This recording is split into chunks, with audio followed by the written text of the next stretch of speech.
SSC CGL का ये 12 अप्रैल का थर्ड शिफ्ट का नंबर सिस्टम का क्वेश्चन है। आइए इस क्वेश्चन को देखते हैं। देखिए क्वेश्चन कहता है 8A5146B is divisible by 88, then what is the value of b to the power a।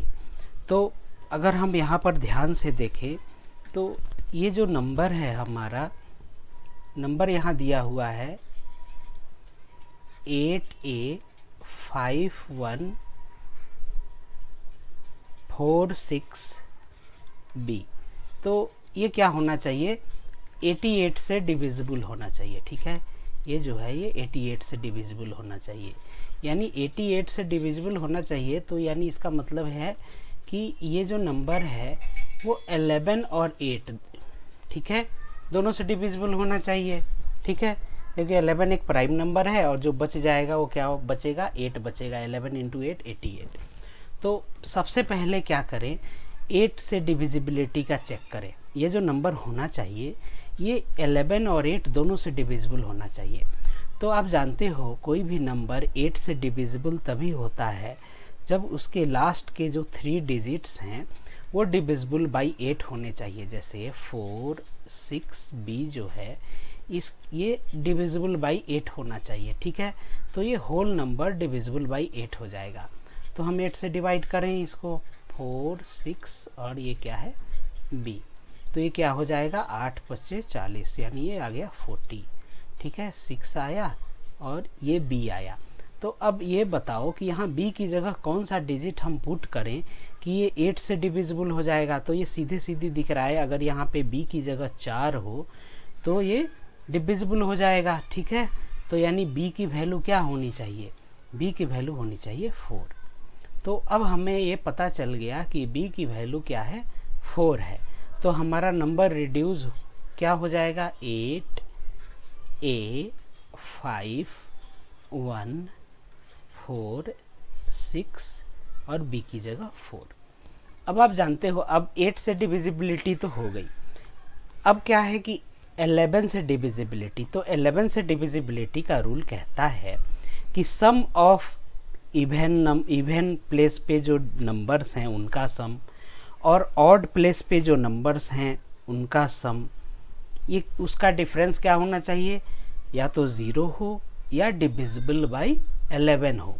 तो ये क्या है, ये ऑड प्लेस के ये नंबर हैं, ये 1 3, फिर उसके बाद क्या है 5 और फिर उसके बाद ये क्या हो गया 7। इन तीनों का सम क्या हो जाएगा, तो इन तीनों का सम हम निकालें तो 8 + 5 + 4 + 4। ठीक है, 4 4 8 और 8 16 और 16 और 5 क्या हो गया 21। ठीक है, ये 21 आया। और इवन प्लेसेस के नंबर, ये सेकंड प्लेस पे है, ये फोर्थ प्लेस पे है और ये फोर्थ प्लेस पे है और ये और ये जो है ये क्या है, ये हमारा 6th प्लेस पे है। यानी इवन प्लेस वाले क्या हो जाएंगे, A + 1 + 6। ठीक है, यानी ये A + 7। ठीक है, A + 7।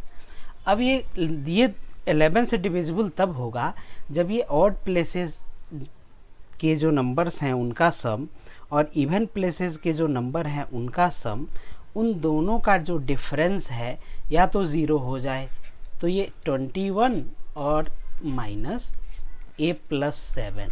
ठीक है, या तो ये 0 हो जाए, ठीक है, या फिर 21 माइनस A + 7 जो है वो क्या हो, 11 का मल्टीपल हो। ठीक है, या तो 11 और A हो या 11 हो जाए। ठीक है, मल्टीपल हो यानी 11 का 11 हो जाए। तो यहाँ पर हम कंडीशन चेक करें तो क्या आ जाएगा, ये अगर हम इसको सॉल्व करते हैं तो क्या आएगा, 11 - 27, यानी A की वैल्यू क्या आ जाएगी, A की वैल्यू हमारी क्या आ जाएगी, 11 में से अगर 27 हम सब्ट्रैक्ट करते हैं, 11 में से 21 में से अगर हम 7 सब्ट्रैक्ट करते हैं तो हमारा क्या आ जाएगा, 14 आ जाएगा।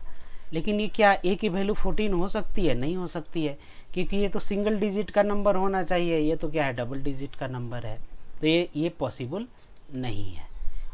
अब यहाँ पर क्या होना चाहिए, यहाँ पर ए की वैल्यू हम फिर यहाँ पर निकाल के देखें तो ये क्या हो जाएगा, 11, ये हो जाएगा हमारा 21 -7 और ये -11, ठीक है। तो ये क्या आ जाएगा, 11 और 7 18, 21 में से 18 गया 3, यानी ए की वैल्यू क्या आनी चाहिए, 3 आनी चाहिए। तो अब हमें ए की वैल्यू पता चल गई क्या है, 3, और बी की वैल्यू हमने 4 निकाल ली। तो हमें निकालना क्या है, निकालना है b to the power a, यानी b है 4 और a है 3, ये क्या हो जाएगा, 4 का क्यूब 64, ठीक है। तो कौन सा ऑप्शन करेक्ट है, बी ऑप्शन इज करेक्ट, ठीक है। उम्मीद है आपको ये चीज़ समझ में आई होगी। आप हमारे चैनल राघव मैथ्स को सब्सक्राइब करें। Thank you very much.